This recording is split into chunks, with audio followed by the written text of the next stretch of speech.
2 Samuel 9ஆம் அதிகாரம் 7வது வசனம். தாவீது அவனை பார்த்து, நீ பயப்படாதே, உன் தகப்பனாகிய யோனத்தான் நிமித்தம். இங்க நிறுத்துவோம். யாரை பத்தி பேசுறோம் என்றால் மெஃபிபோஷத்தை குறித்து பேசுறோம். மெஃபிபோஷத் யார் என்றால் he was a lame person. அதாவது ராஜரீகத்திற்கு உபயோகமற்றதான ஒரு பாத்திரம் அவன். ராஜரீகத்திலே இல்லை என்றால் அரண்மனையில் வாழ்வதற்கு தகுதியற்றவன். அப்படிப்பட்ட ஒரு மனிதனுக்கு தாவீது இரக்கம் காட்டுறார். கரெக்டா?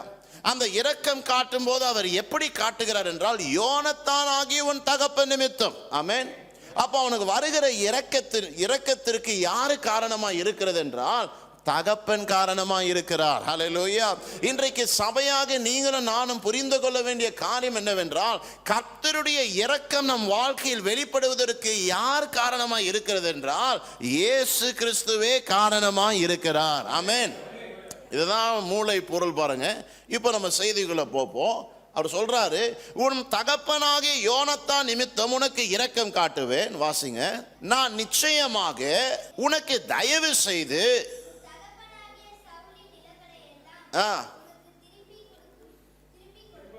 ஹல்லேலூயா. எல்லாம் கவனிக்கிறீங்களா? மெஃபிபோஷத் என்று சொல்ற ஒரு நபருக்கு கர்த்தர் ஒரு பெரிய இரக்கத்தை காட்டுறாரு. அவர் தகப்பனாகிய யோனத்தான நிமித்தம் சவுலுடைய எல்லா நிலங்களும் அவனுக்கு கொடுக்கப்படுகிறது. ஹல்லேலூயா. இன்றைக்கு நீங்க பார்க்க வேண்டிய ஒரு மிக முக்கியமான காரியம் என்னவென்றால் he was not a vessel for the kindness. அதாவது தேவனுடைய இரக்கத்திற்கு உரியதான பாத்திரமா இருப்பதற்கு அவனுக்கு தகுதியே இல்லை. ஆனால் தன் தகப்பன் நிமித்தம் அவன் தகுதியாயிட்டான். ஆமென். தன் தகப்பன் நிமித்தம் அவனுடைய குறைகள்லாம் மறைக்கப்பட்டது. தன் தகப்பன் நிமித்தம் அவனுக்கு ஆசீர்வாதம் வந்துடுச்சு. தன் தகப்பன் நிமித்தம் எல்லா நிலங்களும் வந்துடுச்சு. எல்லா வைரமும், எல்லா வைடூரியமும், எல்லா தங்கமும், எல்லா வெள்ளியும், எல்லா சக்சஸ், எல்லா காரு, பங்களா எல்லாம் வந்துடுச்சு. இப்பதான் பிரச்சனை நடக்குது. என்ன பிரச்சனை நடக்குது? 2 சாமுவேல் 19ஆவது அதிகாரம் 24வது வசனத்தை வாசிங்க. சவுலின் குமாரனாகிய ராஜாவுக்கு எதிர்கொண்டு வந்தான். ராஜா போன நாள் முதல்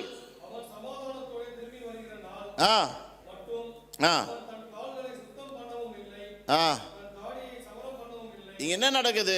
தாவீது அவர் ஒரு யுத்தத்தை ஜெயிக்கிறார். பாருங்க, ஆங்கில வேதாகமத்தில் எப்படி வந்திருக்கிறது என்றால் David conquered the victory now and now David calls everybody to experience the victory. எப்படி? தாவீது ஒரு ஜெயத்தை பெற்றுக் கொண்டிருக்கிறாரு. இந்த ஜெயத்தை எல்லோரும் அங்கீகரிக்கும்படியாக தாவீதினுடைய பிரசன்னத்திற்கு வரும்படியாக எல்லாருக்கும் ஒரு கட்டளை கொடுக்கப்படுகிறது. அப்ப எல்லாருக்கும் கொடுக்கப்பட்ட கட்டளையில மிஸ்ஸிங் ஆன பர்சன் யார் என்றால் மெஃபிபோஷத். எல்லாம் சொல்லுங்க, மெஃபிபோஷத். இந்த மெஃபிபோஷத் எப்படிப்பட்ட நபர் என்றால் தேவனுடைய இரக்கத்தை பெற்றவன், தன் தகப்பனுடைய வாக்குத்தத்தத்தை நிமித்தம் ஆசீர்வதிக்கப்பட்டவன், யோனத்தானுடைய இரக்கத்தை நிமித்தம், யோனத்தானுடைய வாக்குத்தத்தத்தை நிமித்தம் ஆசீர்வதிக்கப்பட்டவன். கவனிக்கிறீங்களா? நல்லா கவனிங்க. இந்த மெஃபிபோஷத் என்ன செய்கிறாரு? தாவீது யுத்தத்திற்கு போனப்போ இங்கிலீஷ் பைபிள் எப்படி சொல்லப்பட்டிருக்குது என்றால் he had neither taken care of his feet nor trimmed his beard nor washed his clothes from the day the king departed. Hallelujah. அதாவது ராஜாவுக்கு விடுதலை கிடைக்கணும், ராஜாவுக்கு ஜெயம் கிடைக்கணும், ராஜாவுடைய நாமம் பெருசாகணும் என்று எண்ணி எண்ணி தன்னுடைய வாழ்க்கையில் அவன் எப்படிப்பட்ட வாழ்க்கையை வாழ்ந்தான் என்றால் ஒரு சாக்ரிஃபிஷியல் மொமெண்ட்ல வாழ்ந்து கொண்டிருக்கிறான். ராஜாவாகிய தாவீதுக்கு ஜெயம் வரணும், ராஜாவாகிய தாவீது வந்து he must conquer என்று சொல்லி ஜெயமுள்ள ஒரு வாழ்க்கையை வாழ்றான். He is wanting the king to win. கரெக்ட்டா? 25வது வசனம், அவன் எருசலேமில் இருந்து ராஜாவுக்கு எதிர்கொண்டு வரும் பொழுது ராஜா அவனை பார்த்து, சபாஷ் மெஃபிபோஷத், எனக்காக நீ தாடியை வளர்த்த, எனக்காக நீ முடிய வளர்த்த, எனக்காக இவ்வளோ காரியங்களை செஞ்ச, சபாஷ் மெஃபிபோஷத் சொல்லாம நீ என்னோடு கூட வராமல் போனது என்ன? ஹல்லேலூயா. இங்க ராஜாவுக்கு மெஃபிபோஷத் மேல ஒரு பிரச்சனை இருக்குது. தான் கிருபை காட்டின ஒரு நபர், தான் இரக்கம் காட்டிய நபர், தான் அந்த இரக்கத்து நிமித்தம் வாக்குத்தத்தத்தை கொடுத்த அந்த கர்த்தர் தாவீதுக்கு ஒப்பா இருக்கிற அந்த சிச்சுவேஷனை மெஃபிபோஷத்தை பார்த்து சொல்றாரு, நீ ஏன் என் சமூகத்துல இல்ல? ஹல்லேலூயா. நீ ஏன் என் ஜெயத்துல பங்கு கொள்ளல? ஹல்லேலூயா. சில வேளையில நீங்க நல்லா தெரிஞ்சுக்கணும் தேவ ஜனமே, தேவனுடைய ஜெயமான தேவ பிரசன்னத்தில் வாழுவதுதான் முக்கியமான ஒரு வாழ்க்கை. Hallelujah. The greatest priority of a Christian is to not to just live a sacrificial life, but to live in the presence of God and receiving the victory of the King in your life. என்ன அர்த்தமா அதுக்கு? உன்னுடைய தேவனாய் கர்த்தர் உனக்காய் செய்த எல்லா ஜெயத்தின் பிரசன்னத்தில் நீ வாழுவாய் என்றால் உன் ராஜாவுக்கு பிரியமான வாழ்க்கையை நீ வாழுவாய். ஆமென். மெஃபிபோஷத் அதுக்கு என்ன பதில் சொன்னார் தெரியுமா? ஏன்பா மெஃபிபோஷத் என் பிரசன்னத்தில் நீ வரல? நான் சுதந்தரித்த இந்த ஜெயத்தை பிரதிபலிக்கிற என் பிரசன்னத்தில் நீ ஏன்பா வரலன்னு மெஃபிபோஷத்தை பார்த்து தாவீது கேட்க, தாவீதுக்கு மெஃபிபோஷத் கொடுத்த பதில் என்ன தெரியுமா? வாசிங்க. அதற்கு அவன், ராஜாவாகிய என் ஆண்டவனே, மோசம் செஞ்சிட்டான். ஹல்லேலூயா. எல்லாம் சொல்லுங்க, மோசம் செய்துட்டான். இங்கிலீஷ் பைபிள் எப்படி இருக்குது என்றால், my servant deceived me.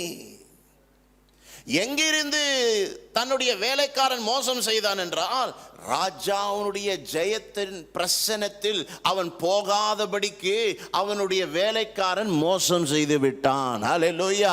மெஃபிபோஷத் இரக்கத்தை பெற்றான், ஆசீர்வாதத்தை பெற்றான், தங்கத்தை பெற்றான், வைடூரியத்தை பெற்றான், காரு பங்களா சக்சஸ் எல்லாம் வந்துருச்சு.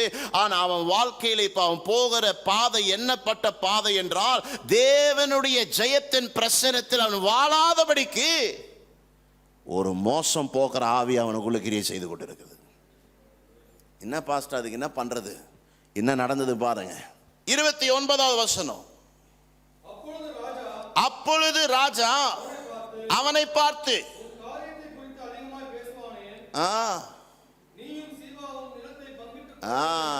என்ன சொல்றாரு ராஜா? நீ சொல்ற இந்த விடாரெல்லாம் நான் கேட்க மாட்டேன். நீ சொல்ற இந்த லாங்குவேஜ், நீ செய்யற இந்த என்ன சொல்றது கவர்ச்சியான ஜெபத்தெல்லாம் நான் கேட்க மாட்டேன். இன்றைக்கு நான் உனக்கு கொடுத்த ஆசீர்வாதத்தினுடைய பாதி யாருக்கு போகுது? உன் வேலைக்காரனுக்கு போகுது. ஹல்லேலூயா. மோசம் போக்கன அந்த வேலைக்காரனுக்கு போகுது. வாசிங்க அந்த வசனத்தை. நீயும் சீபாவும் நிலத்தை பங்கிட்டுக்கொள். பாத்தீங்களா என்ன நடந்துச்சுன்னு? ஆண்டவன் மெஃபிபோஷத்துக்கு முழுசா கொடுத்த அந்த ஆசீர்வாதத்தை அவனால் இப்ப முழுசா அனுபவிக்க முடியல. நடந்தது என்ன தெரியுமா? வாசிங்க. அதற்கு மெஃபிபோஷத் ராஜாவை நோக்கி, ராஜாவாகிய ஆண்டவனே,